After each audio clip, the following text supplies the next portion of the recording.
We got him. Yeah, why don't you introduce him? It's Fabby. What's up? What's up, baby? Let me just tell you this because I was bragging to Steiny. E40 got his a street named after him.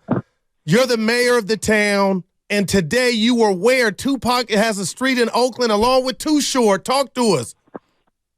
Man, they had a beautiful day today, man, to come out and rename one of the lakeside posts over here around the lake, the MacArthur, lakeside of MacArthur, Tupac Way. And it was just amazing to see all of the people that have been significant in his career over the years, very instrumental, influential. To see MC Hammer come out and speak and tell some stories that have never been told before. It was amazing, man. So for me to just sit up and watch that, it was like a child in a dream to be able to be living that. And I just enjoyed it, man. It was beautiful today. Appreciate it, Mr. Fab. Hey, you want to talk some Warriors? I love to talk some Warriors. We're looking good. We're giving a lot of stuff to talk about this year, too. Let me ask you, because Guru's come around, were you skeptical of Chris Paul? And if so, are you feeling better now, or were you not skeptical at all? I never liked Chris Paul. I felt like being all of the years that we went against him. And most of the people that I never liked was the reason because they played exceptionally well against us. I never liked Kobe Bryant. I never liked Chris Paul. There's several other I never liked in those early Warrior years, man. But Chris Paul, knowing what he would be able to bring to the table, I knew that it would be a great fit because of the way the guys have responded to previous players that have come over. When we first got Iguodala, when we first got KD, all of the players are so comfortable with who they are as individuals and what they can bring to the table that they would have no problems with a player like Chris Paul bringing in his leadership, him being a veteran and knowing how to assess the game flow. So definitely happy to have him over here with the Warriors. And as I thought, in the infancy stages when we first talked about getting him, that it would work out, and it's working out thus far in the early infancy stages. Hey, Fab, I don't want to bring up old stuff, but, we're on the outside looking in. And on this show, all I do is try to talk to Steiny about if I were in these player situations. And I know you got a relationship with Draymond Green, and I have to do this because I'm just curious on your answer. But when the punch happened up until now, Fabby, could you understand with the punch with Jordan Poole, could you understand any Warrior fan, upset at that demonstration of leadership? And when you look at it now, it looks like Dre has come back from that. But share with us your thoughts from then until now when it comes to this Warrior chemistry. You called it the punch, like the Dwight Clark catch. Yeah, no doubt. The punch. Yeah. Oh, it's famous now. It's famous. Nah, man. One thing about Dre, anything that Draymond does will be ostracized. And they'll continue to overemphasize him and make him be the bad guy. He's been demonized by basketball critics, by people that don't like him already for his style of play, his aggressiveness. And so anything that he does, they're going to put emphasis on it, which is unfortunate because Draymond he plays a very instrumental role in this team. Our success would be not what it is if it wasn't for Draymond.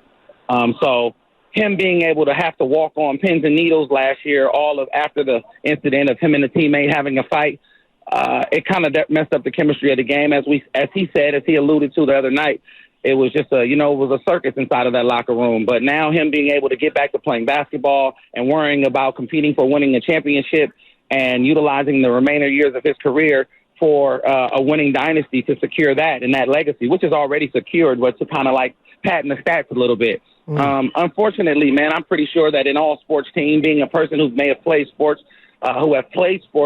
you get into it with your teammates. You get into it. You may fight. You may argue.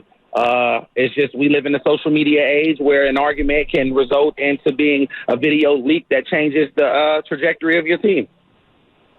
Hey, let me ask you this, Fabby, before we let you go. What are you working on? What do you got going these days? Everything. Well, I'm doing so much, man. But the thing that I'm focused on right now is it's called Thug Therapy, and it's a mental health wellness workshop. We meet. And the Thug stands for teaching, healing, uniting, and guiding. And what it's about is just a lot of brothers just coming out and revealing to heal whatever it is that we have going on. Whether getting some of that childhood trauma out, being able to talk about a resolve, working on sharing sharing resources, and the development of maturing. Some individuals have gotten older, but they haven't matured. And what we witness in our communities far too much is older guys who still are in their second childhood taking over the role of the immaturity is getting their immaturity becomes amplified. And in that, we have to address those things, and we have to learn to start changing our points of address of saying, man, what are we proud about? We've been proud about the poisons, and we've been proud about the things that have plagued our communities for far too long. And now it's about us changing, realizing that we have to be able to look at ourselves and say, listen, what have I done that has contributed to the destruction of the community around myself? And then hold ourselves accountable and be responsible in changing more for it. So Thug Therapy has been beautiful, man. We had a meeting. We have meetings every first Wednesday.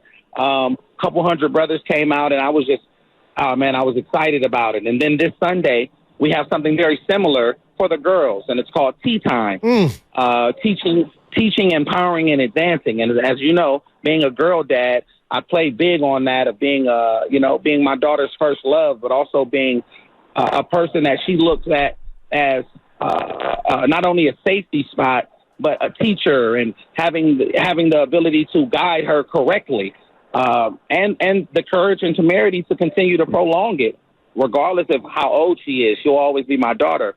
So Tea Time is a woman empowerment seminar that we're going to host, and it's free. All of these events are free, and we're just trying to continue to keep building and in our community with the boys, with the girls, and with the men and with the women. And to me, that's far more important than any music that I've done. That's more important than any clothing line that we have and anything of that. And I'm proud of those as well. But, hey, man, at this new level in life, this is what I'm excited about. And Thug Therapy and Tea Time, man, furthering those things for the development of our community. Fab, you a real one, man. We're going to let you go, but I almost got tears in my eyes. Keep doing what you're doing, man. You're giving back. I'm for real. Steiny, man, I heard you was, man, listen, man, I'm rocking with you, Steiny, man. I pardon my delay. But listen, this is what I want y'all to help me do, man. This year, I hit Ray already. This year, I want to call a game. I want to call a game with eyes and fits. Even if it's just a quarter, man. That's my dream for my birthday. My birthday is January 23rd. I want to be able to say, man, I want to call a game. I need y'all to help me push that, man. We're going to push that initiative to call a game, a live game, and I think I could do it, and I think the ratings will go through the roof, man. It's going to be exciting. It's a childhood dream of mine. I would love There it is. Appreciate it, man. Take it easy, Fab. Man, love you guys, man. Thank you so much. All right. That's Mr. Fab.